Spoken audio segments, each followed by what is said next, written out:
Happy hump day. It is warming up again here in Chicago. It was actually very chilly this weekend when it was unseasonably cold when we had our event this weekend, which was fine. I mean, we were inside all day.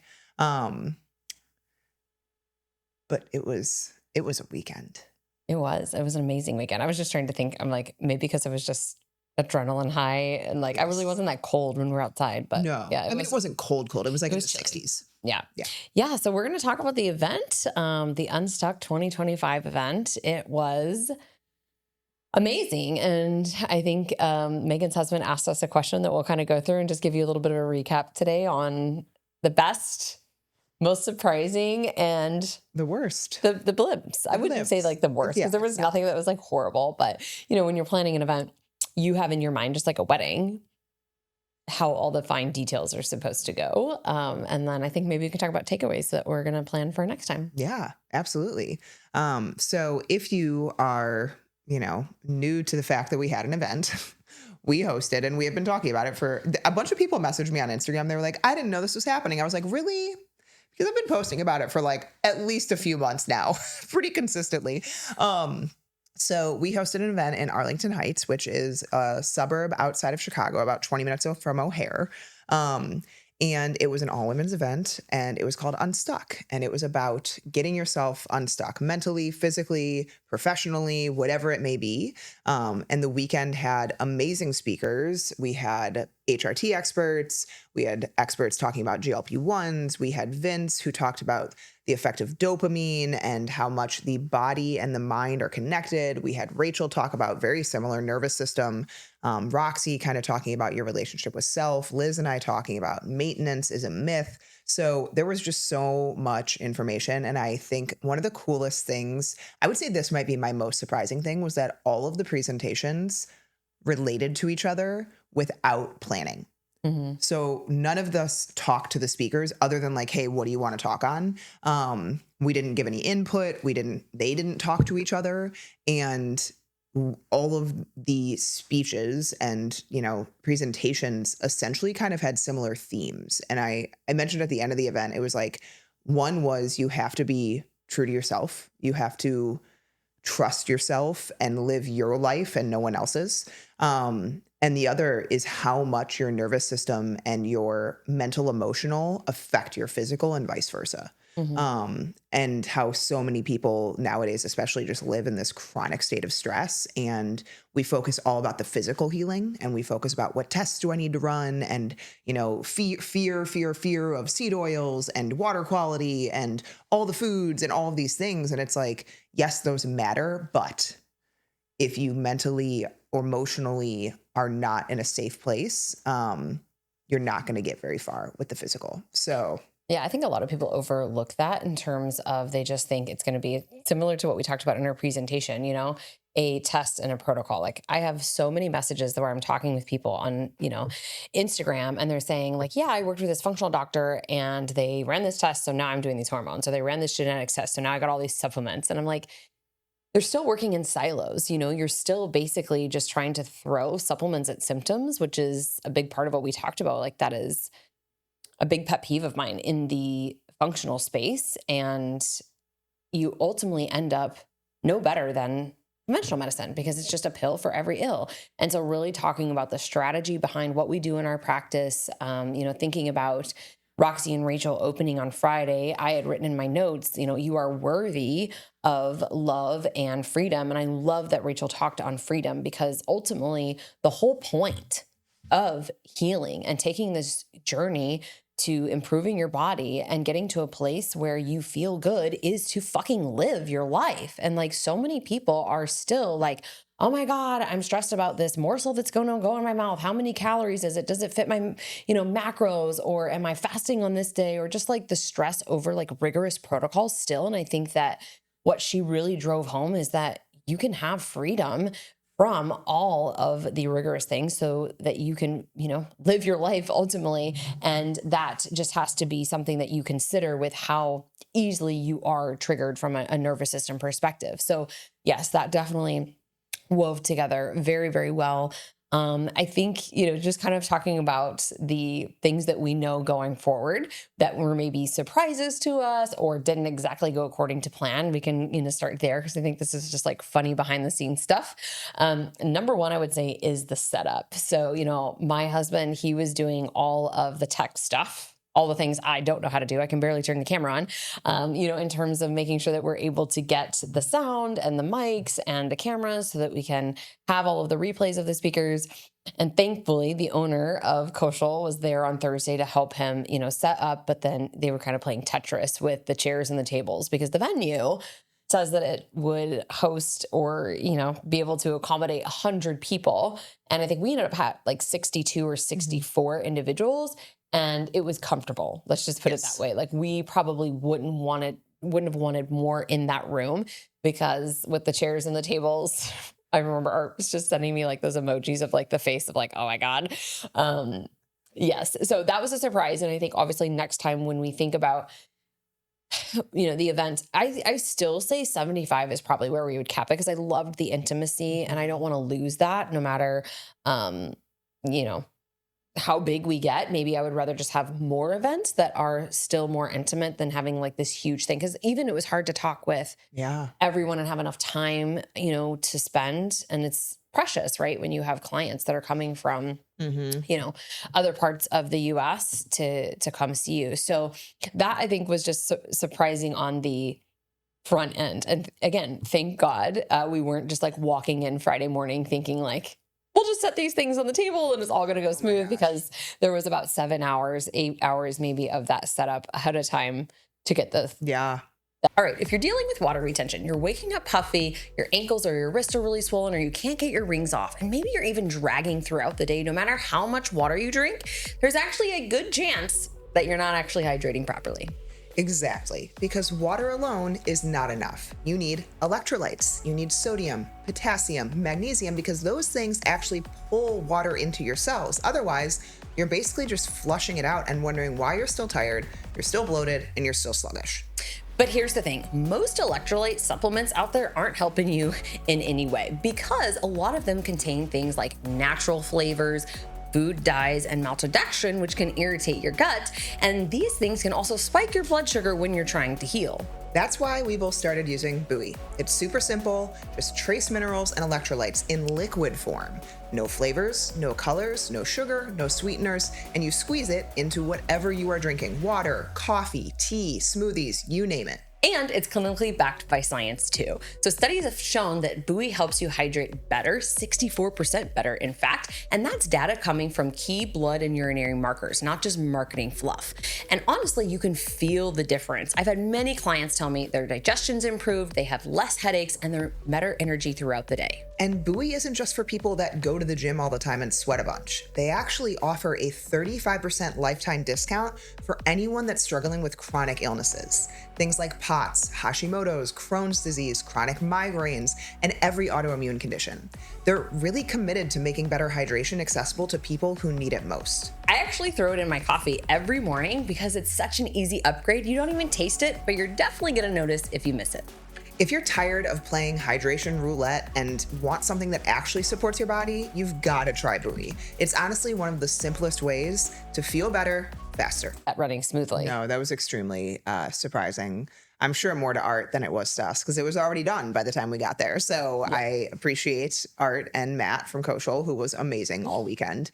And I would say probably the other surprising or like quote unquote negative is that I didn't get to talk to people as much as I wanted to. Like when you are running an event, there's so much in the short little breaks that you have in between speakers where like that we need to go do this or this is happening. You need to go handle this. And it's like, you didn't get a chance to, or Becca, where's the music? Because I put myself in charge of music, which was a horrible decision, but it was on my phone. And so like, yes, next time we need a DJ. That next time we need a DJ, essentially, is what we need. And so I didn't get a chance to talk to, or like you get talking to one person and then that takes up the whole 10 or 15 minutes of that break. And then you didn't get a chance to talk to other people. Right. Yeah. And so I would say that that was probably one of like the quote unquote negatives is I wish I could have talked to our clients that came from farther away a little bit more. I mean, we talk to them every couple of weeks, like on Zoom, but we don't get to talk to them in person as much. So yeah, that would be like my negative. And then the sound we ran into, of course, as every event probably has, either sound or technical difficulties at some point. The PowerPoints went great, and Art figured something out the second day that made us able to use the clicker, because the first day we had to basically say click, and Art had to manually click from behind in like the back of the room. He was just like watching for the case. He did great with Rachel. He did so good with Rachel. Us, he was just like, yeah, whatever. I'm like, hello, I'm here. I need you to click, move forward. But the second day he fixed that, and then we only went through like a short blip of static and sound difficulties.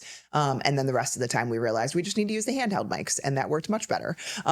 So yeah, I'm very excited to kind of see what our videographer comes up with in terms of the reels and the Poor George. Poor George. I kept going and be like, okay, and now we're doing this, and this is my idea. And by the way, I'm going to do an ad from stage. And he's like, okay, how do you want that to flow?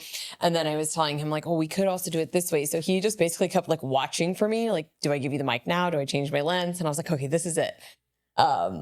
Yeah, so he was great, though. I think he was very patient with us. And I'm very excited to see what comes of it. Yeah. So let's talk about the most surprising things. So I was posting, before I was like, I'm going to be an emotional wreck. And I definitely did better than I anticipated. Probably just the adrenaline and everything by the time we got there. And just like Friday morning was definitely, I feel like, most nerve wracking. Yes. I know you're just like excited. You haven't slept. I don't think either one of us slept very good. I hit a wall on Friday. I think the adrenaline and just the anticipation of it all. I didn't sleep great Wednesday into Thursday. Me either, yeah. I didn't sleep enough Thursday into Friday. We had early morning makeup. And then Friday night, we were out late with the VIP dinner and woke up early with makeup. Like, I hit a wall on Friday midday. I was like, and here it is. Like, my adrenaline has worn off. It started too early. Now I'm exhausted. Yeah. But luckily Saturday was way more chill because we weren't presenting. We had figured out all the blips with everything, and it just felt a lot smoother, and it was a shorter day too. But yeah, I was running on adrenaline until my body couldn't. Yeah. Basically it was like coffee. I got to like 3:00 and I'm like, I've had a half a bottle of water. Like, I really need to have some water and electrolytes.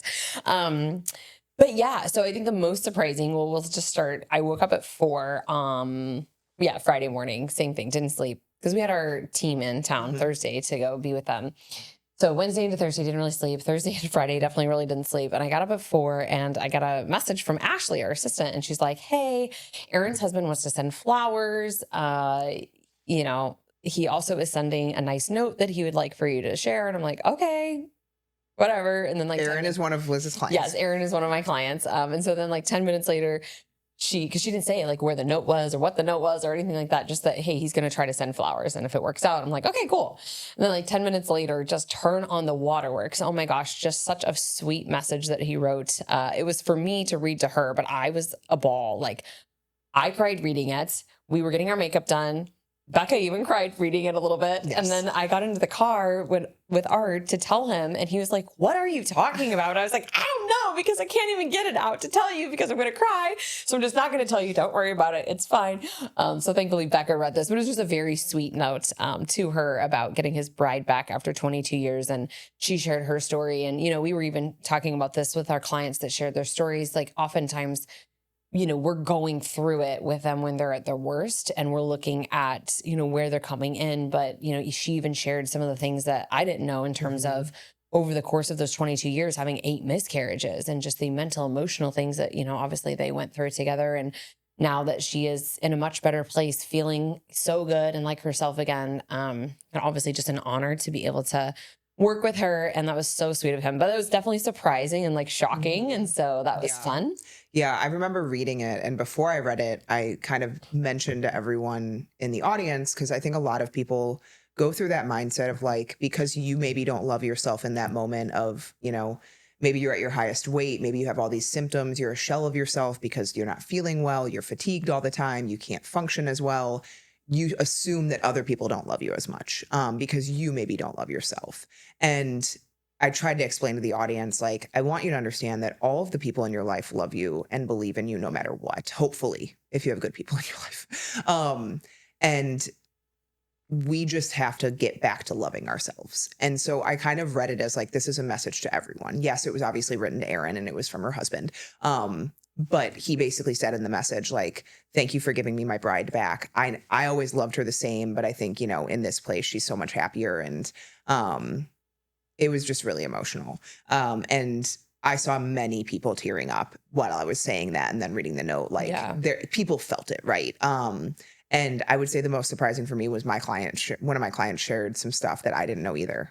She came in and she had, constipation. She was dealing with really bad mood related issues around her cycle, like extreme low mood, depression, anxiety, and awful periods. She had really, really rough Dutch test. And what I didn't realize, and she was weight loss resistant. She was, about 50 pounds overweight. And I didn't realize that in that time, she was like, I love my kids, but I didn't want to be a mom in that moment. Like in those months, I remember as soon as my kids would get upset or be a struggle of any sort, like I asked my husband to take them because I couldn't handle it. And I would go into my room and I would lie down. And it was just for me knowing to an extent, I've never been that deep in it, but I've had periods where I felt like I couldn't handle the stress of my kids. And you feel like such a bad mom. And, where she's come now, she's, lost all of the weight she wanted to lose. Her digestion's great. Her periods are like basically asymptomatic. And she's just in such a better place. And it was so powerful hearing that and everything that she had to share. And so for me, that was probably the most surprising, but it also like, even just now I get emotional thinking about it because so many people feel like they lose their life to an extent when they're not well and, dealing with all these symptoms and they accept that as like a new normal. And I remember too, one of the things that she said, which I was like, yeah, go husband. Like we need to call him and give him a high five, because she had worked with other functional providers. A lot of the people that we work with, especially Becca and I personally now, have come from other providers, right? Functional practitioners or naturopaths, functional doctors, what have you. They work very differently than we do in our program. Like I was, again, just having a conversation with someone on Instagram today that their person ran a stool test, gave them some butyrate and probiotics and was like, good luck. But yet she knows she doesn't like digest her food, has all these other symptoms. And I'm like, so they didn't even take you through a gut healing protocol. Like that's why we don't do these just like tests and here's a supplement because that's not going to fix it. But anyways, I remember that she was like trying to back out, right, of the program because she's like, I don't want to make another investment. Like I've already wasted so much time, effort, energy, and money with other providers. And then her husband was the one that was like, no, Kelly, like you need to do this. Yeah. And wouldn't let her back out. And I think that's opposite of what we get a lot of times because a lot of husbands don't understand, why does it cost thousands of dollars for you to, go through this? Like it's just in your head. And, even because they can't fully feel it in their body, think that they're just like making stuff up. And it's so hard and so difficult when people are in a place of dis-ease and dysfunction to come out of that. So shout out to that husband as well for pushing her and encouraging her. I think too, just from, other women that we got to talk to this weekend, there was one big theme that many people walked away with. And that is they ultimately want to change careers or want to do more with their life because they have had such an amazing transformation. And Roxy talked a lot on, leading with your heart and following your heart. And, because we are rational human beings, we like to think about things. Sometimes we let our mind make decisions for us because, again, the mind is going to be the one that's always going to put that negative doubt. What if this might not work? In the past, this hasn't worked or whatever. And yes, on one hand, you have to be responsible, especially if you have children, right? Financially. But on the other hand, Vince really talked a lot about if you're not growing, you're dying. And I think that's so, so true. And I know for me, I have a handful of clients that we talked there and then, even coming home, they're like, I really want to dive into this more with you because I don't know, what my purpose is. And I know that I don't like my job that I'm in right now. I know that I want to help other people, but like, how do I bridge that gap? And I know on the panel, that was a question that kind of came up as to where do you start? And I think you gave a great example and it's exactly what we both did. We started when we worked in corporate studying nutrition, I started this blog called Fit Cookery. I would get up at 4 a.m. before I would go to the gym at 6:30 class, and I would be working on recipes and like writing and kind of blogging. And I had no idea where that would take me, you know? It's the era of blogs too. It was the era of blogs. My website was horrible. Like, I'm sure even Art would like look back and be like, what were we doing? You know, but, all of those things were little repetitions too. And eventually I wrote that cookbook, Fit Cookery. It's not out now. It needs to be totally revamped. I can't, it's, my expectations now are much different than they were then. Let's just put it that way. So don't ask for a link to buy my cookbook. When it comes, I get a lot of people asking me that. I'm like, well, it's just, I can't share it with you. But, you know, I think that if you are in a place where you have this calling, you have this desire, this burning in your heart, or, you know, you just know there's something more than just going to work and coming home, going to work and coming home, going to work and coming home. It's paying the bills, but you're not feeling, you know, fulfilled, then I would really encourage you. And if you don't know what it is, then I would encourage you to write, to journal, to think about hobbies. What brings you joy? Like I said that to one of my clients this weekend. I said, think about what makes you happy, what brings you joy. And no, it is not drinking wine on the weekends with your girlfriends, right? Because, you know, that's fun. And you do, if in those moments, you enjoy that. But like truly, what is soul fulfilling to you? And if you don't know, then maybe you need to take like a weekend trip by yourself and really do some soul searching and digging. And Vince talked about a marble. You know, he was saying like we, as children, we had this marble, this one thing that we loved doing that brought us a lot of joy. But because of societal norms, because of the shoulds and all of the things that we're told, we start to lose that marble, right? Because you start to just step into whatever the shoes are that you're given in that moment. Because I think for women, we wear a lot of hats. You wear the cleaning hat, the laundry hat, the cooking hat, you wear the mom hat if you have children, you know, whatever it might be in your work that you're doing. You might be an assistant to somebody and you're wearing multiple hats for that person. Or you could be, for me, like when I was in HR, I was doing, you know, personal development for people, but then I was also doing people management, employee relationships. And then I was also doing reduction in forces and dealing with the legal side of things. And so you wear multiple hats, and when you're stepping into those roles, you're not necessarily thinking about other things all the time. And so some people were saying, I don't have a marble. Like I just go through the motions every day. And so even kind of thinking back to your inner child, I guess, as you will, what were some of those things that maybe brought you joy? And then nobody can really paint the picture for you how it will happen or how it will unfold. But I think you just have to take action. You have to take action out of faith that this is going to come to fruition, something here. You know, many of the people were saying, well, maybe I'll go back to school for functional nutrition or join Metabolic Mentor University. And I think all of that can be great, but also in this, you know, scenario that we were in, you're surrounded by functional practitioners, Dr. Fitz, who's great, Megan, you know, you're surrounded by people who've taken this path and this journey. And I just was saying to them, go home and really sit with this and journal. Don't think that your next thing is become a functional practitioner. I said to one of my gals before she left, her friend ended up joining and signing up to be in our program. I said, now it's you two. It's your community. She talked a lot about how she lost so many friends because of this journey and changing, and she's not drinking with everybody on the weekends and they're not socializing the way they used to. I said, maybe it's that you two together, you just start a little click back home and you find other people that have similar goals that are in the same phase of life. You're empty nesters. You don't really know what those hobbies are. So you might try on some different things, you know? And I said, it doesn't have to be functional practitioner certification that you're going to do. This could just be you in this season of life, finding a new passion. Yeah. Gosh, I'm already thinking of a lot of things of what I'd like to do in that stage of life. Like maybe I'm traveling. Yeah. I'm thinking like I want to spend my days going to maybe Pilates or working out and then, you know, going for a walk with people. And at night, maybe you do like tea and a book club or like something that is not just centered around alcohol. Because I feel like in that phase of life, so many people, that's just what it turns into. It's like, when is it 5 o'clock so that I can pop open the wine, or I'm at the country club and I'm having drinks that like, that's just what it becomes. And it doesn't have to be that.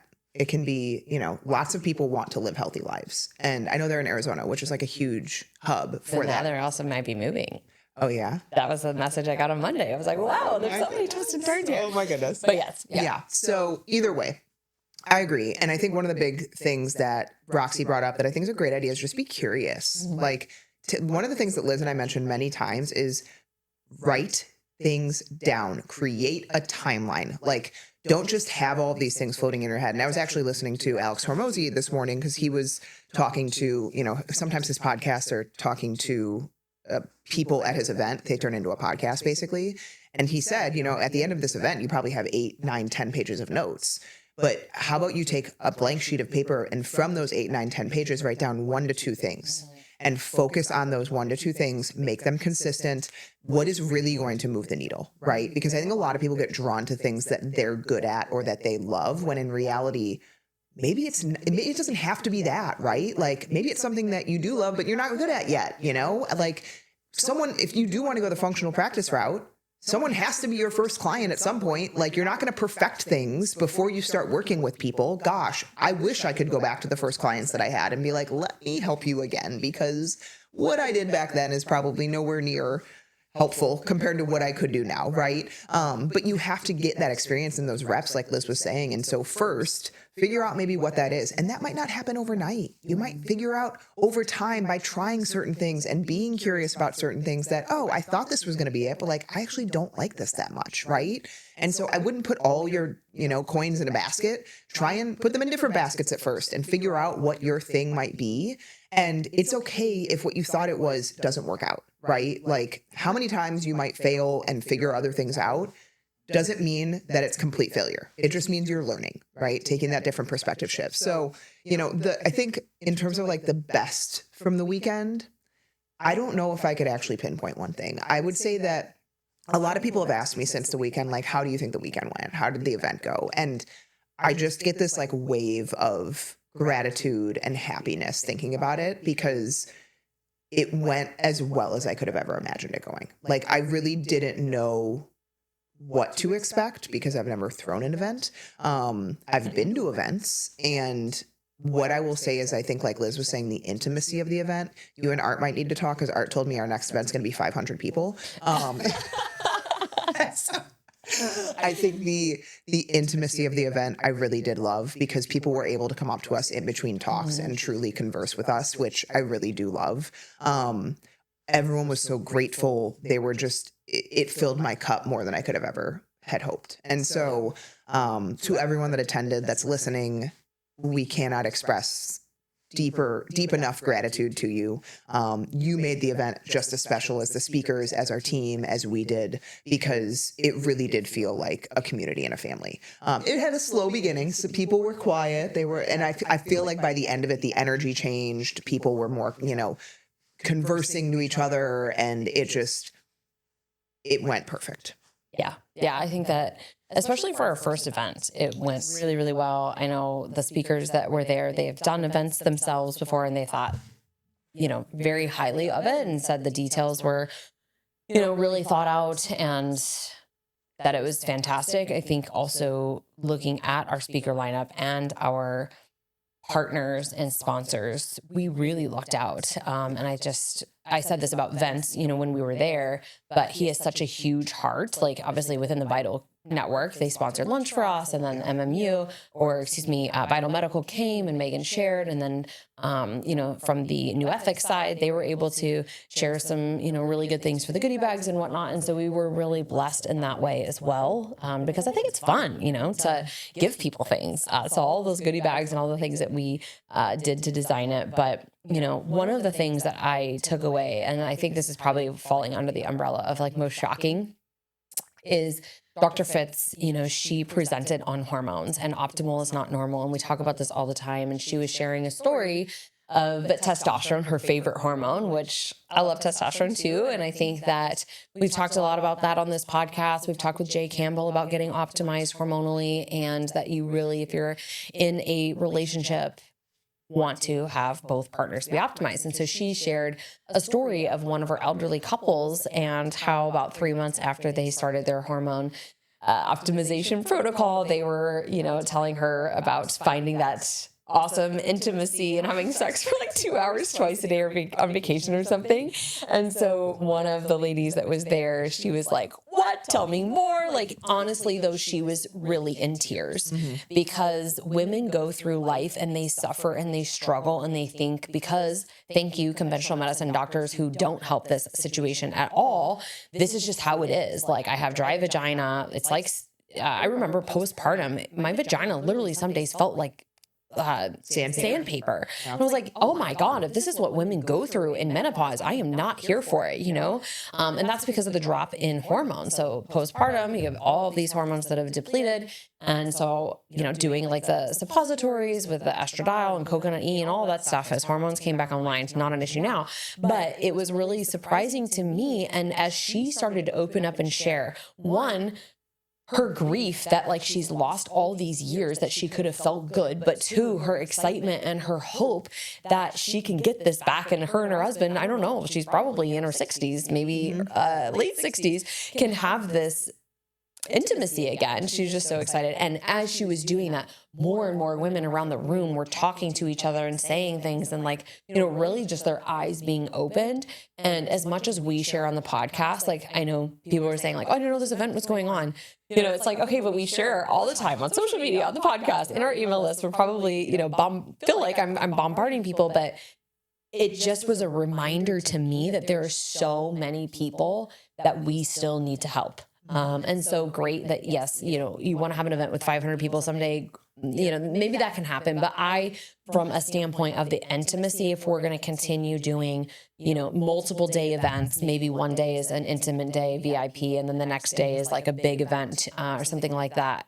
But I really want us to maintain that intimate connection and community with our clients and other people, because that is really where real relationships are fostered and made. And part of the reason that we did this event was for that community aspect, right? To meet people. We asked people to be present. We asked people to be optimistic. We asked people to be vulnerable. And they did just that. There was a lot of tears that were shed, positive and, you know, just like, wow, I have so many things in my life maybe that I'm realizing now that I want to do that I haven't thought about before. And there's just so much more to life than maybe what these people are living in the 9 to 5. And so just as we rounded the weekend out, we encourage them to stay in connection, stay in community, and remember that they're worthy of love and freedom. And I think freedom can encompass so many things.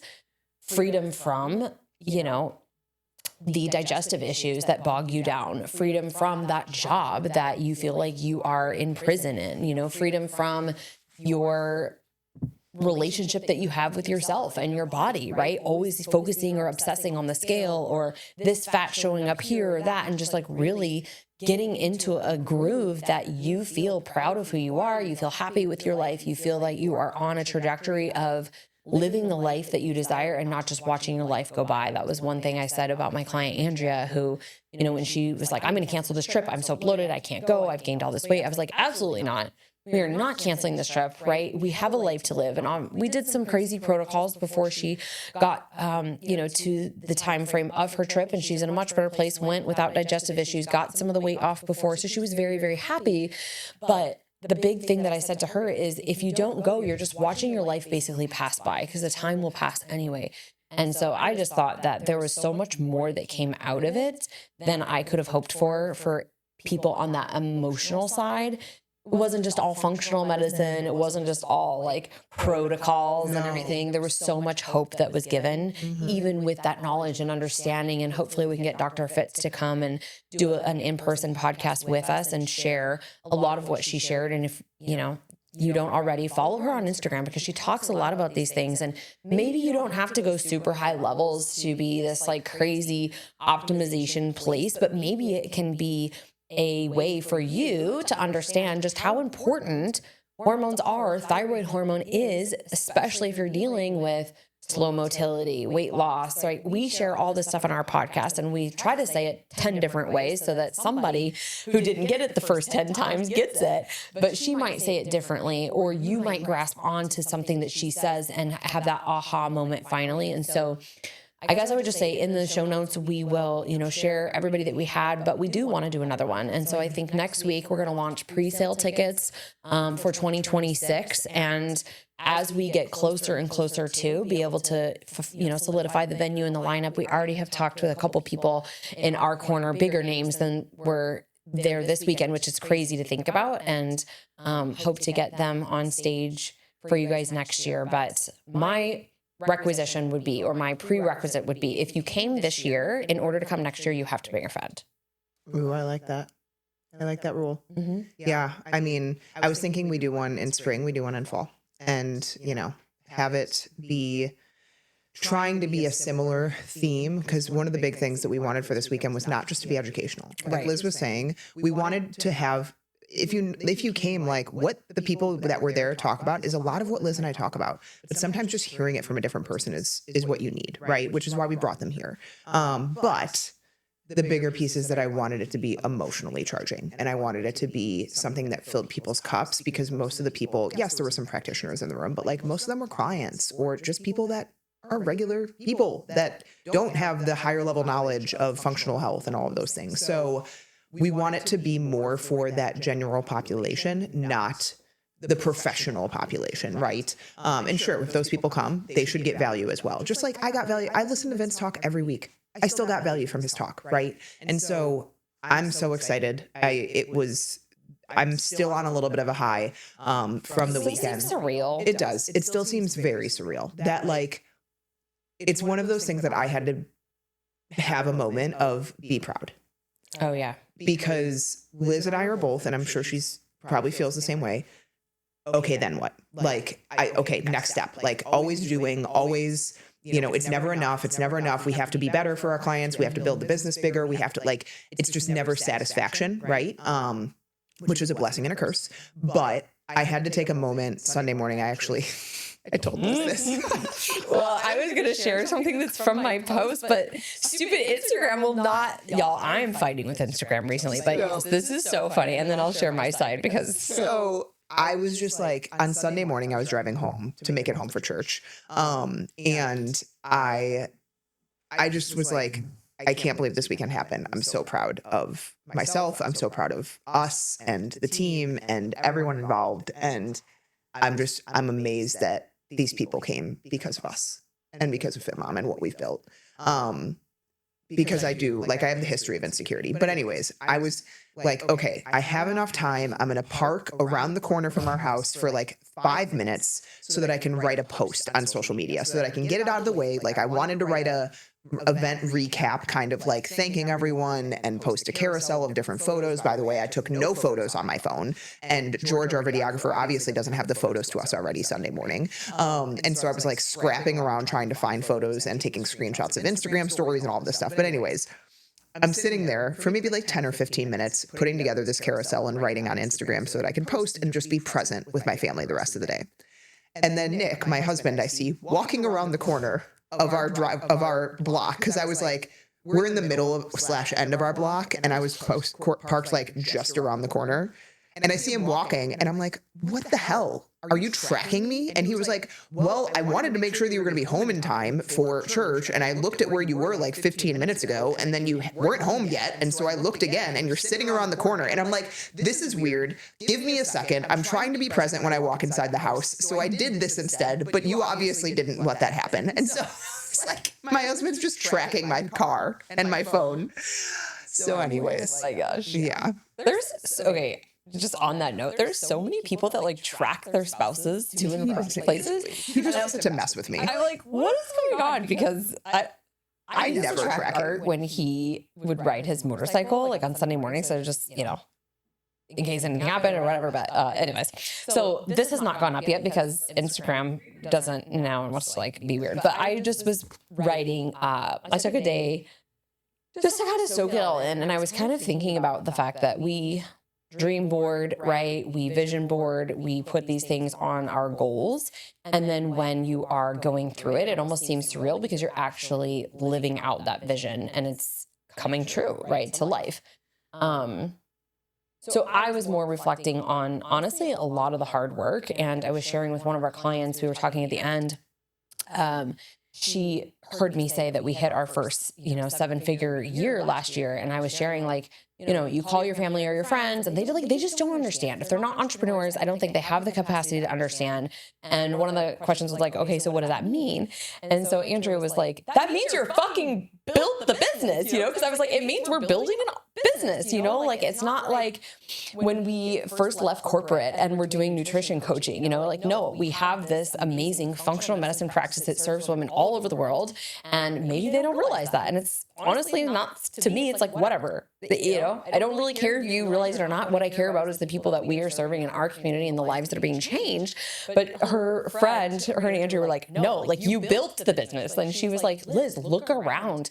Like, I know she said it, I'm sure it seems surreal to you, but you built this, like you guys built this. And so that was just another testament to like be reminded of there's so many times that you do things in the business or for your personal self-development that nobody sees, right? The early morning hours that Becca and I work, the late nights that we work, the times that we're like, hey, I'm not coming to soccer tonight because I'm going to try to stay and write this protocol so I can make dinner and you guys can be home, because it's like juggling this back and forth constantly. Like we are not in a place where we are not in the business 60, 70 plus hours a week still. And so it was just one of those moments where it was like becoming, this is worth it, right? Because there were times that Becca and I, and this is what I shared with her, I was like, dude, we almost quit. Like Becca and I at one point said, we cannot financially do this. How are we going to provide for our families? How are we going to pay the bills? And if we want to have children, those little guys are pricey, So we were like, okay, maybe we have to go back to corporate. And, my husband was like, there's no plan B. Like we're going all in, we're going to figure this out. And so it's just been really cool between the three of us. He's more the CEO of the business and growth. I don't know what we call him, chief growth. Chief. Yeah, I don't know, because I don't think that the chief growth CGO you said. And I was like, well, what does the O stand for? But anyways, just taking that time to kind of reflect. And I will just leave you with this. Wherever you're at today, you will feel like whatever goal you have is far away. But it's a lot closer if you can just put your blinders on. You can follow your heart and your gut and your instinct. For the most part, you got to use your brain and you got to use logic and, critical thinking. And, when you develop a team, cut ties with people that don't align with your vision, mission, and values 100%. And you have to have hard decisions and all those things too. But if you just put your blinders on, and for me, honestly, I don't look too much anymore at social media, like what other people are doing. I don't really care. Rachel Shear was at our event. Vince Pitstick was at our event speaking. We are competitors with each other. That's really freaking cool to me. But we want each other to win, right? Like I refer people to Vital. Vince has, shared who we are in his community. Rachel's referred people to us. We've referred people to her. Like we were talking about that because now we're like, hey, let's have a women's mastermind where we go and we're just encouraging each other. And that was one thing too, is like, as you're bringing people up, as mentors, it's not only just about getting them to a place that they desire to go, but it's also uplifting them and rising them up. And that's why she was there this weekend. And I think that's really cool. But you feel like it's impossible. You might feel like you're never going to get there. You might feel like that could never be me. I mean, I remember having, like, Emily Frisella is somebody who I really look up to, right? Having those thoughts at Women in Business, like, this will never like be us. We'll always just be like the attendees, and now it's like, no, fuck that. Like we're creating this amazing thing it's a movement. It's not just an event. Like we really want this to be a movement that is helping women all over the US and globally really get unstuck, because so many times you get in that mindset of woe is me. Again, like I can't do this. You feel like somebody else has done it, but that could never be you for whatever reason in your healing journey, right? Like you're always comparing and all of those things. And we really want people to know that anything is possible as long as they are willing to put in the work. They're willing to keep showing up. They're willing to ride out the no man's land, and the times that you feel really lonely and the times that you are losing friendships, you're losing, relationships. Sometimes it's family, because again, they don't have the capacity to understand what you're doing, or, maybe don't have the emotional space to encourage you. And therefore they say, comments that aren't helpful to you. It's just remember that if you've got a passion and you've got a goal, you just have to continue to get after it. And the rewards will pay off as long as you keep going.